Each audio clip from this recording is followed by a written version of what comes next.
Clause শব্দটির অর্থ হচ্ছে উপবাক্য।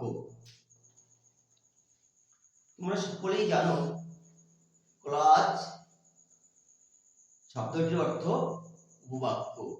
একটা বড় বাক্যের মধ্যে যখন ছোট ছোট বাক্য থাকে তাকে বলা হয় clause. Clause is a sentence forming part of a bigger sentence. অর্থাৎ কোনো বড় বাক্যের থেকে আমরা যখন ছোট ছোট বাক্য পাই তাকে বলা হয় ক্লজ।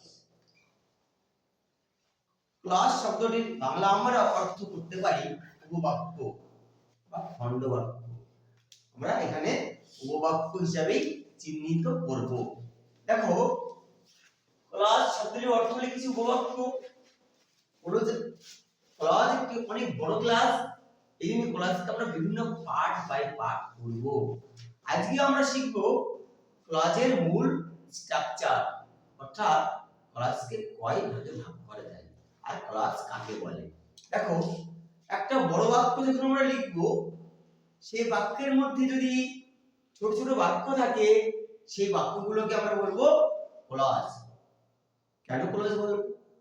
কেন ক্লজ বলবো? ক্লজ হচ্ছে উপবাক্য।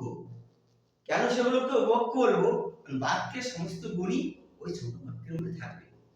তাহলে বাক্যের কি গুণ থাকে? একটা সেন্টেন্স বা বাক্যের মধ্যে কি কি গুণ থাকে? সাবজেক্ট থাকতে হবে, প্রেডিকেট থাকতে হবে, অথবা সাবজেক্ট ভার্ব অবজেক্ট থাকতে হবে, অথবা সাবজেক্ট ভার্ব কমপ্লিমেন্ট থাকতে হবে। এই সমস্ত গুণাবলী থাকলে সেটাকে আমরা একটা সেন্টেন্স বা বাক্য বলতে পারি। তাহলে আজকে এই ক্লজ শিখতে হলে আমি ক্লজটাকে তিন ভাগে ভাগ করব। আমরা ক্লজকে প্রধানত তিন ভাগে ভাগ করতে পারি। এক নাম্বার হচ্ছে প্রিন্সিপাল ক্লজ, এর বাংলা হচ্ছে প্রধান উপবাক্য। দুই নম্বরে লিখেছি সাবঅর্ডিনেট ক্লজ, এর বাংলা আমরা লিখতে পারি অপ্রধান উপবাক্য। সাবঅর্ডিনেট ক্লজের একটা নাম আছে ডিপেন্ডেন্ট ক্লজ, অর্থাৎ নির্ভরশীল বাক্য।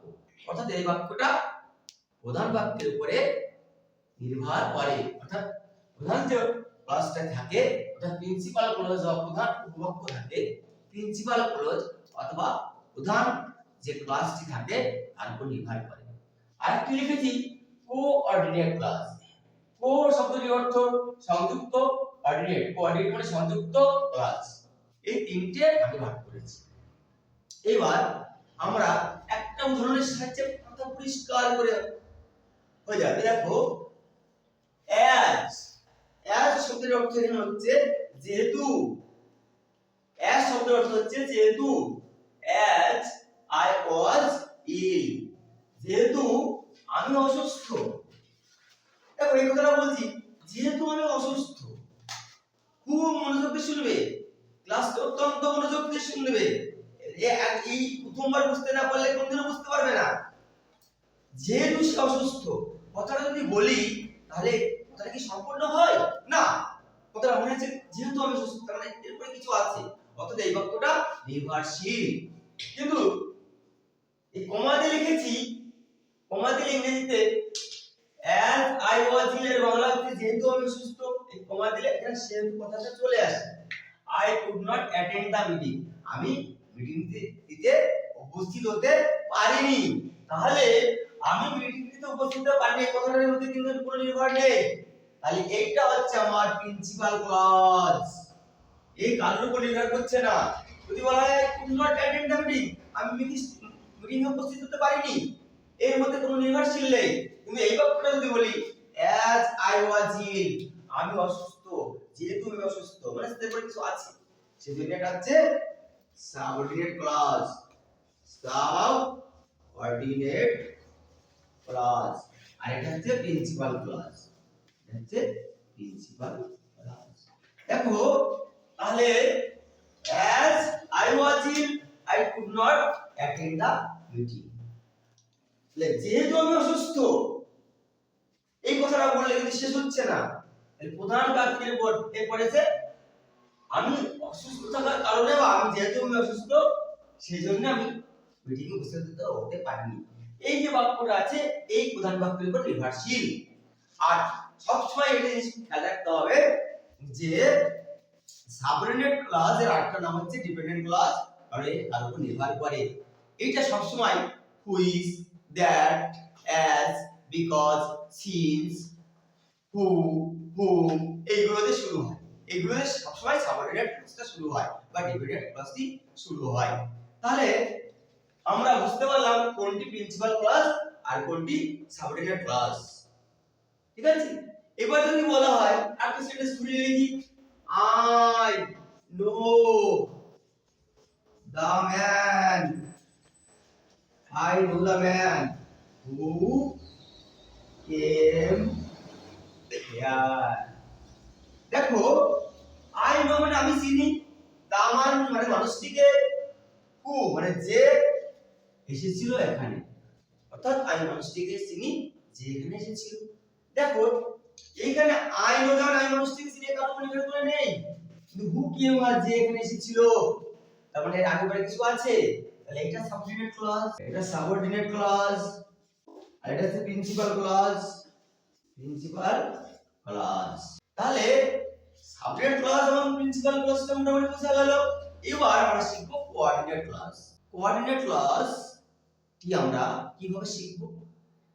যে ক্লজ কোন কনজাংশন দ্বারা যুক্ত হয়, যে কোনো দুটি ক্লজ, যে কোনো ধরনের দুটি ক্লজ হতে পারে, সেটা দুটো প্রিন্সিপাল হতে পারে বা অন্য কোনো প্রিন্সিপাল হতে পারে, বা একটা প্রিন্সিপাল একটা সাবঅর্ডিনেট হতে পারে, বা দুটো প্রিন্সিপাল ক্লজ হতে পারে।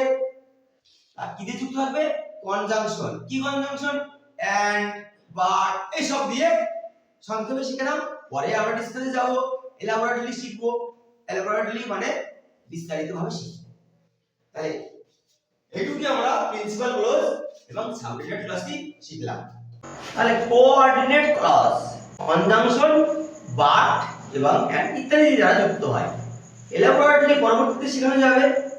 আজকে পার্টে শুধু উদাহরণ দিয়ে হালকা করে একটু বোঝানোর চেষ্টা করব।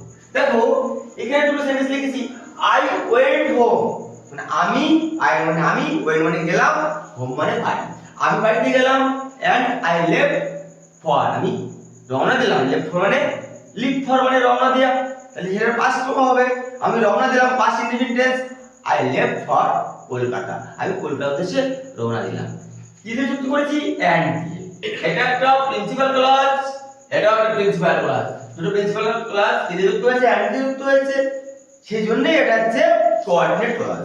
আবার দেখো হি ইজ পুয়ার সে গরিব, but he is honest person সে একজন সৎ ব্যক্তি, হি ইজ অনেস্ট পারসন সে সৎ ব্যক্তি। তাহলে এইখানে আমরা বাট যুক্ত করেছি, এটা প্রিন্সিপাল ক্লজ, এটা প্রিন্সিপাল ক্লজ বা অন্য ক্লজ হতে পারে, এখানে প্রিন্সিপাল ক্লজ আছে অন্য ক্লজও থাকতে পারে, এইগুলো যুক্ত হয়েছে কনজাংশন দিয়ে, এইজন্য হচ্ছে কোঅর্ডিনেট ক্লজ। এরপরে অনেক পার্ট বাই পার্ট আমরা এগোতে থাকবো।